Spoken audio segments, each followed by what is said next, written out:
Hi friends, എല്ലാവർക്കും പുതിയൊരു വീഡിയോയിലേക്ക് സ്വാഗതം. ഇന്ന് നമ്മൾ തയ്യാറാക്കുന്നത് നല്ല തിക്ക് ഗ്രേവിയോട് കൂടിയിട്ടുള്ള പെട്ടെന്ന് തയ്യാറാക്കാൻ പറ്റുന്ന ഒരു ചിക്കൻ കറിയാണ്. അപ്പോൾ നമുക്ക് ഈ അടിപൊളി ടേസ്റ്റി ആയിട്ടുള്ള ചിക്കൻ കറി എങ്ങനെയാണ് തയ്യാറാക്കുന്നതെന്ന് നോക്കാം.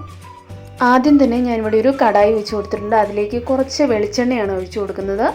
അതിലേക്ക് 1 ടീസ്പൂൺ ഇഞ്ചി വെളുത്തുള്ളി പേസ്റ്റാണ് ഇട്ട് കൊടുക്കുന്നത്. അത് നമുക്ക് ചെറുതായിട്ടൊന്ന് ഇളക്കി കൊടുക്കാം. ഇതിലേക്ക് ഞാനൊരു 1/4 ടീസ്പൂൺ മഞ്ഞൾപ്പൊടിയും കൂടി ചേർത്ത് കൊടുക്കുന്നുണ്ട്. അത് രണ്ടും കൂടെ നമുക്ക് ചെറുതായിട്ടൊന്ന് വഴറ്റിയെടുക്കാം. ഇനി ഇതിലേക്ക് ഞാൻ ചിക്കനാണ് ഇട്ട് കൊടുക്കുന്നത്. അതിലേക്ക് ഞാൻ കുറച്ച് ഉപ്പും കൂടെ ചേർത്ത് കൊടുക്കുന്നുണ്ട്. പിന്നെ ഇതിലേക്ക് ഒരു 1 ടീസ്പൂൺ കുരുമുളക് പൊടിയാണ് ചേർത്ത് കൊടുക്കുന്നത്. ഇനി ഇത് നമുക്ക് നന്നായിട്ടെല്ലാം കൂടെ ഒന്ന് ഇളക്കി കൊടുക്കാം. അപ്പോൾ ഞാനിതിലേക്ക് ഒരു കുറച്ച് വെളിച്ചെണ്ണ കൂടി ഒഴിച്ചു കൊടുത്തിട്ടുണ്ട്. കുറച്ച് പോരായ്മ തോന്നിയോണ്ടാണ്. ഇനിയും നമുക്കൊന്ന് ഫ്രൈ ചെയ്തെടുക്കണം. അപ്പോൾ ഒരു വശം ഇതുപോലെ ഒന്നായി വന്നു കഴിയുമ്പം തിരിച്ച് മറിച്ച് വിട്ട് കൊടുത്ത് നമുക്കിതുപോലെ ഒന്ന് ഫ്രൈ ചെയ്തെടുക്കാം.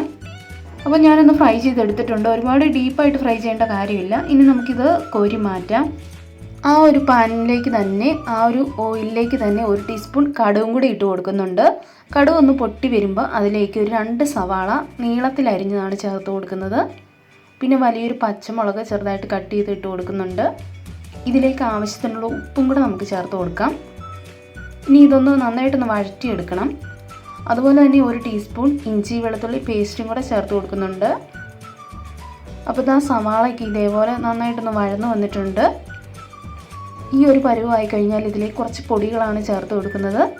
ഞാനിവിടെ 1 ടേബിൾ സ്പൂൺ മുളക് പൊടി, പിന്നെ 1 ടേബിൾ സ്പൂൺ മല്ലിപ്പൊടി, പിന്നെ 1 ടീസ്പൂൺ ഗരം മസാല, അതുപോലെ തന്നെ ഒരു 1/2 ടീസ്പൂൺ പെരിഞ്ജീരകം പൊടിച്ചത്, ഇത്രയാണ് ചേർത്ത് കൊടുക്കുന്നത്. ഇനി ഒരു ലോ ഫ്ലെയിമിൽ വെച്ചിട്ട് ഈ പൊടികളെല്ലാം നന്നായിട്ട് തന്നെ ഒന്ന് വഴറ്റിയെടുക്കണം. ആ പച്ച മണമൊക്കെ ഒന്ന് മാറി വരണം. പിന്നെ ഇതിലേക്ക് 1 ടീസ്പൂൺ കുരുമുളക് പൊടിയും കൂടെ ചേർത്ത് കൊടുക്കുന്നുണ്ട്. അതും കൂടെ ഒന്ന് ഇളക്കി കൊടുക്കുന്നുണ്ട്. ഇനി ഇതിലേക്ക് ഞാൻ ചേർത്ത് കൊടുക്കുന്നത് തക്കാളിയാണ്. 2 തക്കാളിയാണ് ചെറുതായിട്ടൊന്ന് കട്ട് ചെയ്ത് ചേർത്ത് കൊടുക്കുന്നത്. ഈ തക്കാളി നമ്മൾ ചേർത്ത് കൊടുത്താൽ ഇനി ഇതിങ്ങനെ വഴറ്റിയെടുക്കുകയൊന്നും വേണ്ട. അതിലേക്ക് തന്നെ നമ്മൾ വറുത്ത് മാറ്റി വെച്ചിരിക്കുന്ന ചിക്കനും കൂടെ ചേർത്തിട്ടുണ്ട്.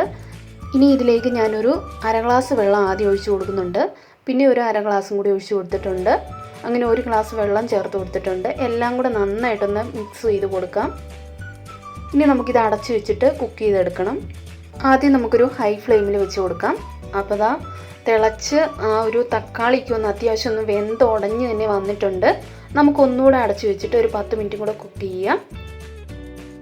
ഇപ്പോൾ നന്നായിട്ട് ചിക്കനൊക്കെ വെന്ത് ആ തക്കാളിയൊക്കെ നല്ല രീതിയിൽ വെന്തുടഞ്ഞ് നല്ല അടിപൊളിയായിട്ട് വന്നിട്ടുണ്ട്. കുറച്ച് മല്ലിയില കൂടി ഞാൻ ചേർത്ത് ഒന്ന് മിക്സ് ചെയ്തെടുക്കുന്നുണ്ട്.